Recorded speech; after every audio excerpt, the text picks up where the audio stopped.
Hey Payson stranger, welcome to the Vblog podcast, powered by HeyPayson.com. I'm your host, Robert Starkey, and I'm on a mission to meet people who make Payson tick.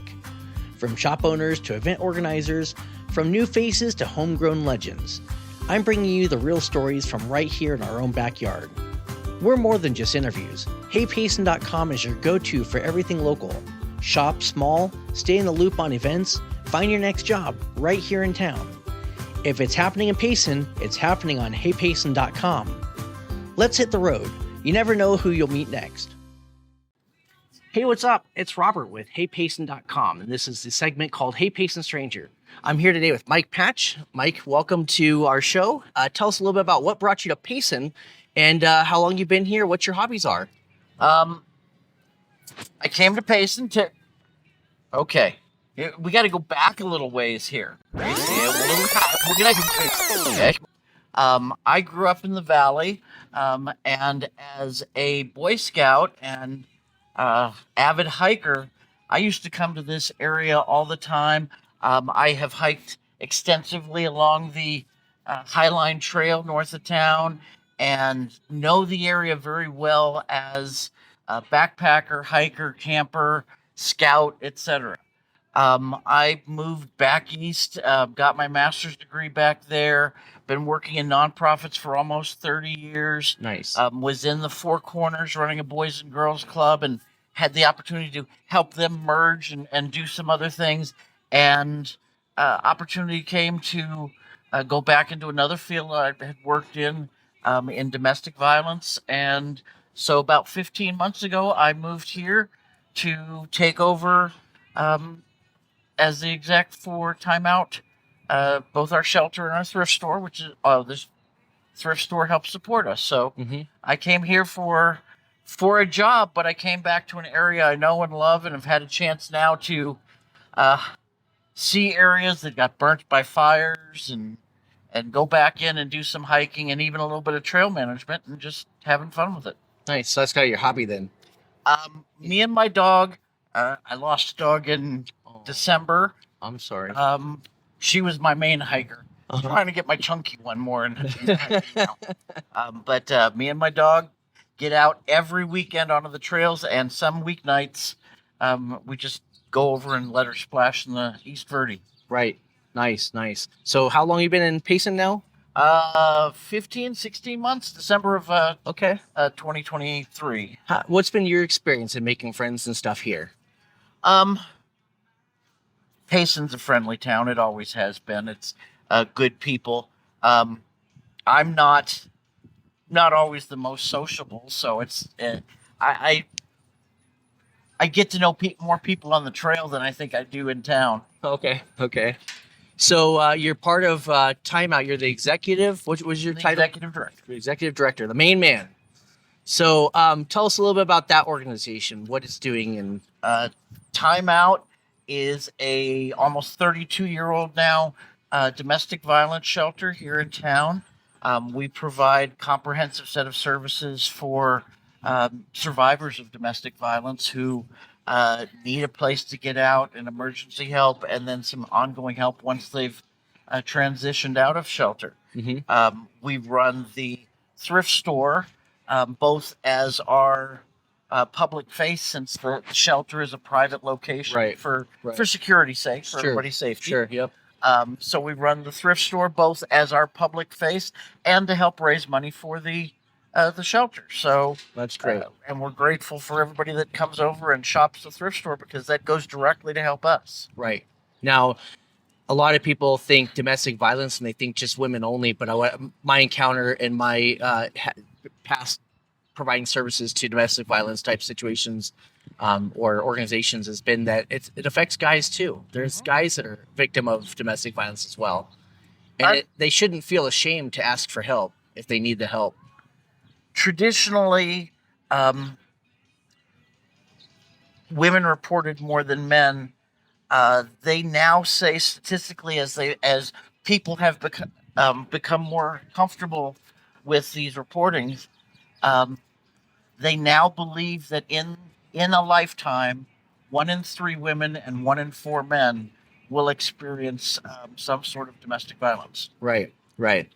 So the tradition of helping people is, like you said, it's an exclusive, hidden location, not publicized. You give them room and board. What kind of amenities or assistance do you provide while they're under your care? We provide a safe space, and then we help them with safety planning, because even somebody who has gotten out of a situation, current statistics say they'll go back to another domestic violence situation or even the same situation Right. 11 times before they actually are free. Wow, that's crazy. So we try and help with the safety planning. How do you stay safe in the future? How do you keep yourself safe and keep safe? And then help hook them up with other services that are available, because we don't have the resources or the ability or everything here in Payson to help somebody. So let's help them find all the resources possible, and get them in touch with it.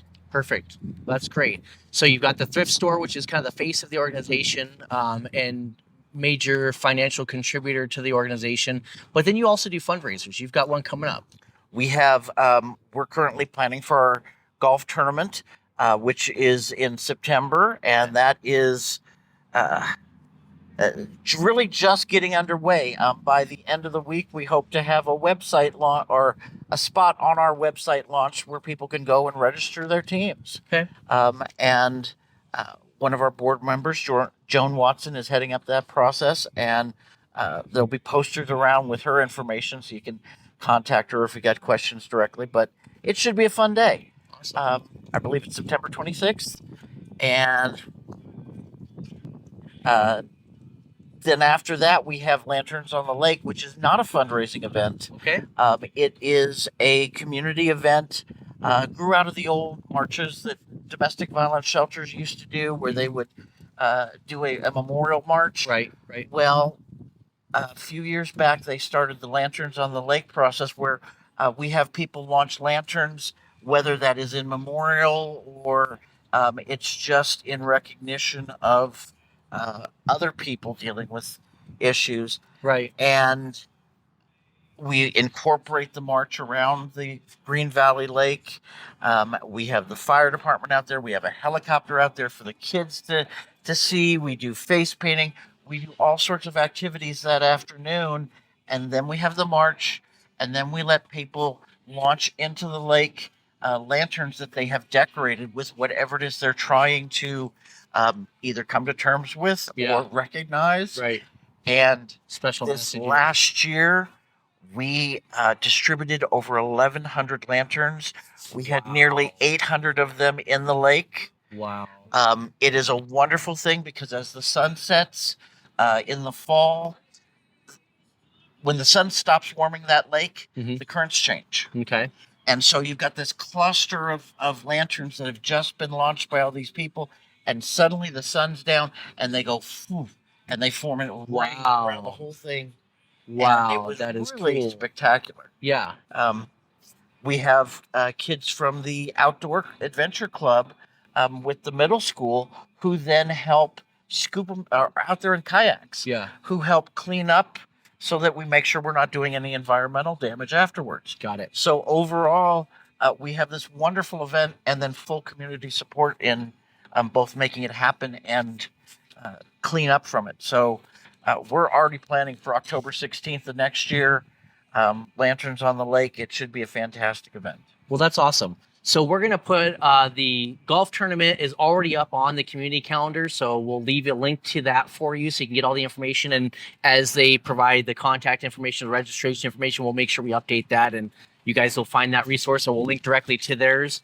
And then I'm looking forward to putting that Lanterns on the Lake on the calendar too. So make sure you October utilize 16th. October 16th. So you heard it here first.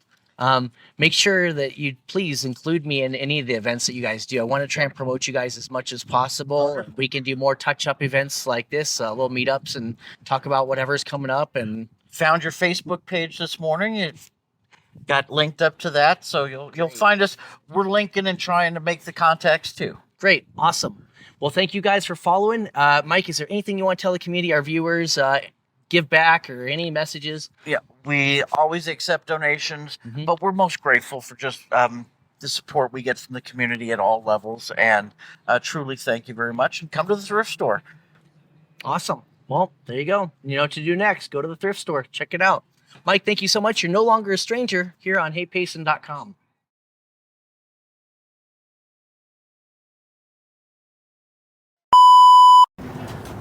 Hey Payson Strangers, it's Robert with PaysonStranger.com, and I'm here with Mike Patch today. Mike, tell us a little bit about, first off, what brought you to Havasu, how long you've been here, and what are your hobbies here? Havasu? I'm sorry, let me start over. That's where I'm from. I thought you might want yeah, thank you. Hey Payson Stranger, welcome. I'm Robert, your host for PaysonStranger.com, nope, I gotta get the name right.